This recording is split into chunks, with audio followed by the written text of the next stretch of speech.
diagnostic. C'est un peu comme un médecin qui va voir tous les problématiques, puis qui va dire à son patient qu'une partie des choses.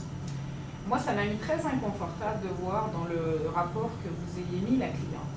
Parce que là, on était encore à l'ébauche du truc, c'est bien.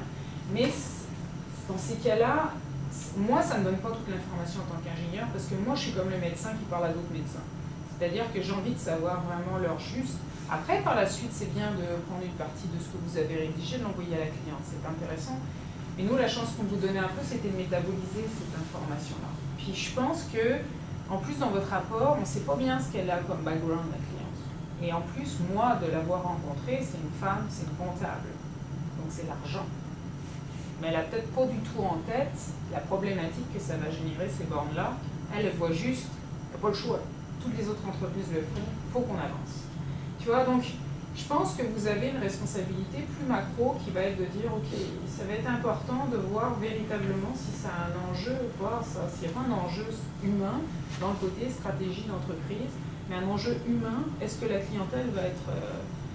il va falloir que vous regardiez ça à un moment donné, et c'est pas avec la cliente, je pense que vous pourrez forcément le discuter, parce que je suis pas sûre qu'elle soit très ouverte à ça, mais peut-être avec nous, mais allez chercher quelque chose là-dessus. Je pense qu'il y a un truc à vraiment aller chercher là. Pour les détails administratifs, comme je vous dis, j'aurais bien aimé plus savoir quel était son titre, son poste, en succursale, qui vous parlez, c'est qui le titre que vous avez, la personne en face de vous, c'est quoi, c'est responsable de succursale, c'est quoi son nom, c'est qui ce monsieur-là, c'est qui cette madame-là.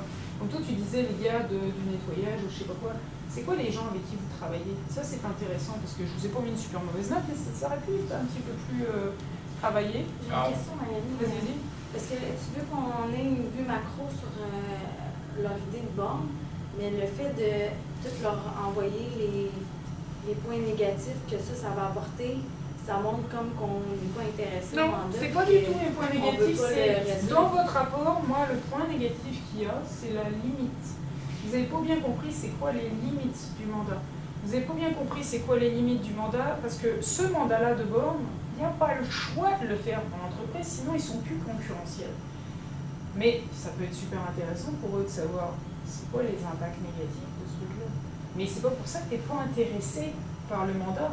C'est juste que c'est comme quand tu donnes un médicament à un patient, puis toi tu veux dire ok l'infirmière, fais-moi une surveillance de tel truc parce qu'il y a tel truc qui est important. Tu vois. Et c'est pas pour ça que tu ne veux pas donner le médicament, hein. Tu n'as pas le choix de le donner. Hein. Tu vois ce que je veux dire? Mais il y a une espèce de finesse qui pourrait être aller le travailler pour éviter de livrer un truc comme des techniciens, de non de faire ça, je fais ça, puis by the way c'est fait, on n'en parle plus. Tu peux aller plus loin sans te désengager du mandat. Mais au moins tu montres au client que tu as une réflexion. Ça, on l'aurait mieux dans le rapport parce que... Bah dans les limites, quand tu donnes les limites... Enjeu du mandat 2, on a mis, dans les deux mandats, on a mis enjeu organisationnel. Puis on parlait vraiment de bien gérer le changement. Ouais, c'est bien, mais je pense que bien gérer le changement, il n'y a pas que la gestion du changement de l'entreprise. Je pense qu'il y a une gestion du changement de la clientèle. Il y a deux gestions du changement. Il va y avoir deux volets qu'il va falloir regarder, deux sphères qu'il va falloir regarder. Parce que sinon, vous allez livrer les marchandises puis générer un énorme problème. Donc ça peut être bien, mais il faut y avoir pensé. Mais c'est mon opinion. Peut-être les autres sont pas du tout d'accord. Je vous dis ça, on l'a chacun regardé de notre côté. Par contre, il y a un truc que moi j'ai dit aux autres équipes et je trouve que c'est vachement important, vous avez bien défini les tâches, vous avez un beau gant, vous avez bien défini ce que vous allez faire, vous avez bien compris, vous avez bien analysé. J'ai regretté qu'il n'y ait pas une seule photo dans votre PowerPoint de ce que vous avez déjà acquis sur tout à fait tout ton stage là-dedans. Donc je me disais, je vais avoir des photos là, je vous en envoyais des photos en plus, c'est qu'il ne faut pas hésiter d'en mettre. Ça, en plus, ça fait un buy-in pour la personne qui regarde, on sent investir, l'envie. Puis l'autre truc que moi je trouve qui est intéressant là-dedans, c'est oui, il y a des choses que vous allez définir, mais il y a des choses que vous ne ferez pas. Pourquoi? Parce que vous n'avez soit pas de valeur ajoutée, vous n'avez qu'une journée par semaine, vous allez pas vous taper comme, je sais pas moi, à faire des trucs qui ont aucun intérêt. Et à mon avis, il va falloir prioriser les choses. L'entreprise ne va pas vous l'offrir, ça. C'est vous qui devez le faire. C'est-à-dire que l'entreprise va dire, ok, tu fais tout. Mais non, tu ne fais pas tout. J'ai une valeur ajoutée là. Là, moi, c'est ma réflexion sur ça vaut de l'or. Par contre, aller coller des étiquettes, aller déplacer une borne et une machin, tu peux demander à n'importe qui de le faire, c'est pas intéressant. C'est pour ça que si vous avez livré l'information sur qui sont mes alliés dans l'entreprise, qui sont les gens avec qui je peux travailler, ça vous permet de prioriser. Sinon, si vous ne livrez pas, vous dites c'est que Sonia, ben là, il n'y a pas que Sonia dans l'histoire. Il y a d'autres trucs qui peuvent être intéressants. Et quand tu parles de prioriser et de dire non, on ne veut pas faire ça, C'est pas non, on veut pas faire ça, c'est que tu l'amènes au client en disant, entre nous, la valeur ajoutée qu'on a là-dedans est peut-être moins intéressante que ça. Si le client me dit, moi je veux quand même que tu le fasses, tu le fais.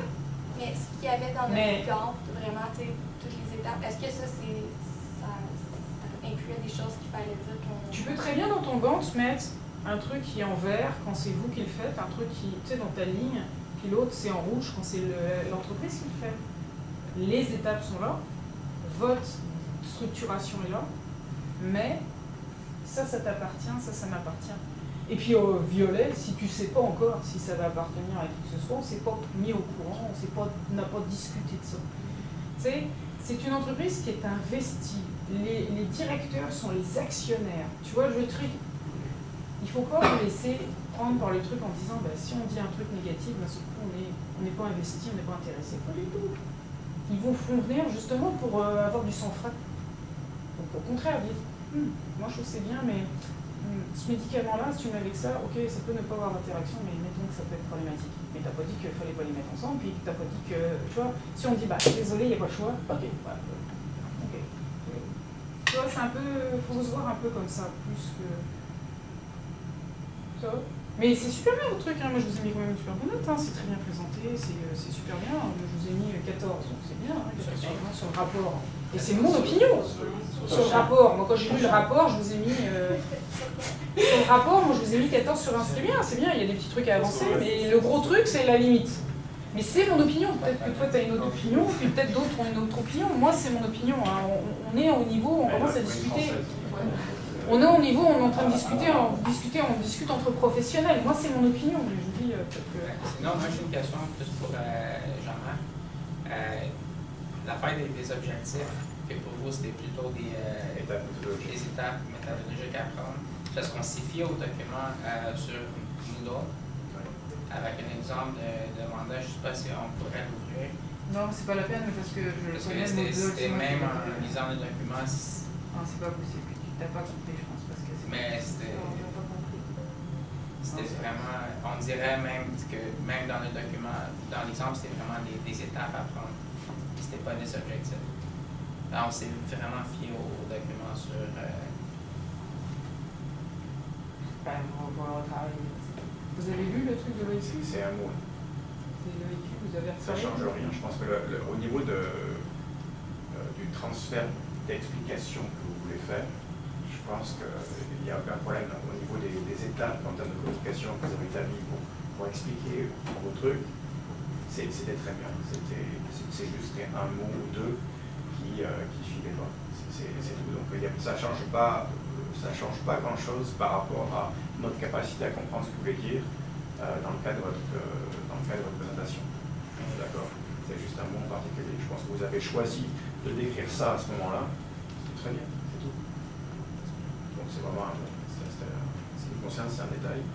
Non, je sais, mais c'est parce que là, les objectifs qu'on a mis ici, c'est le même objectif qu'on a mis dans notre rapport. Regarde, quand tu regardes ton truc, regarde ici, là. Si tu reviens ici, méthodologie, l'étape 1, c'est réaliser une étude préliminaire. Tu vois, c'est juste, tu as mis méthodologie. Tu t'aurais dû le mettre. C'est pas comme ça que je le lis, moi, de toute façon, je le lis, c'est qu'on a réalisé une étude préliminaire qui est l'étape 1, qui inclut des sous-étapes 1, 2, 3. Ah, ouais. Donc voilà, c'est tout. C'est comme ça. Faites attention, étude préliminaire, c'est pareil, c'est un terme qui correspond à quelque chose qui est dans le document de l'OIQ, qui correspond à vraiment quelque chose de très précis. Tu vois? Non, c'est vrai, il faut faire gaffe, hein, c'est con. Hein, mais on est là pour vous faire suer, hein, on n'est pas là pour devant le client, on est pour vous aller... C'est qui Guillerot? Parce que moi, je ne connais pas le projet. Je vois Discount, mais là, on me dit Guillerot. Discount qui achète plein d'autres compagnies de Ça appartient à Ils ont acheté Guillerot, puis ils ont gardé le nom. Moi, je voyais deux entités. C'est Guillerot, c'est Discount. C'est les deux, mais c'est devenu là. Moi, je dis ça. Dans ce cas-là, il y a deux images, il y a deux brands. Comment la borne, est-ce que le fait d'avoir deux brands, ça va avoir un impact sur votre borne?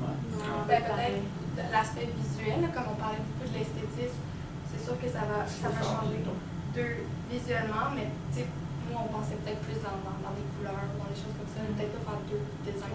Ok, donc c'est vraiment minime le changement. Ça serait vraiment c'est le même programme qui utilise dans les deux. Le logiciel resterait pareil. C'était vraiment juste. Ouais, l'angle de c'est ça. Ok, donc c'est encore une fois, c'est un détail. C'est pour la définition. Si je peux me permettre, quand vous faites votre PowerPoint, n'hésitez pas à relire vos phrases à voix haute. Moi, ça m'arrive souvent d'oublier un mot. Là, par exemple, il y a la gestion, transfert des véhicules entre circulaires, ça n'est pas pris en compte dans l'étude. Déjà, c'est une phrase super longue, ça sert à... Peut-être vous auriez pu la... Mais relisez-le à voix haute en mettant le doigt dessus. Des fois, oh, flûte, il manquait un mot.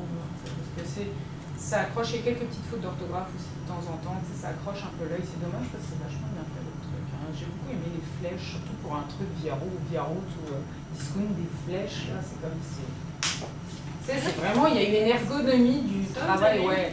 On sent qu'il y a une ergonomie du PowerPoint. Néanmoins, c'est vrai que, comme disait Luc, le bleu sur blanc, c'est pas bon. Hein. Mais le bleu était plus foncé sur Google Drive, puis quand je l'ai téléchargé sur PowerPoint, ça le pâlit un peu. Parce qu'il y a Robert Pellerin, qui vous donne les couleurs qu'il faut utiliser. Il m'a dit qu'il lui donnait ça dès la 3e année. Qu'est-ce qu'il faut mettre dans les PowerPoint? Il vous l'a donné, ça? Ouais, parce que c'est important. Parce que le bleu sur blanc, donc, c'est bien. Des questions? Pas de questions? Vous nous laissez vos cahiers? Pas maintenant. Non, laissez-moi vos cahiers par contre. Je vais récupérer vos cahiers parce que je veux regarder ce que vous avez. C'est quand qu'on les regarde? Bah, en principe demain, hein, j'espère. Là, mais...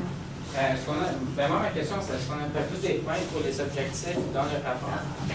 Je ne sais plus. Je crois pas, ça me dit rien. On ne sait pas. Vous n'avez pas encore. Je sais plus. Il faut qu'on en discute. Hein, qu'on a fait notre.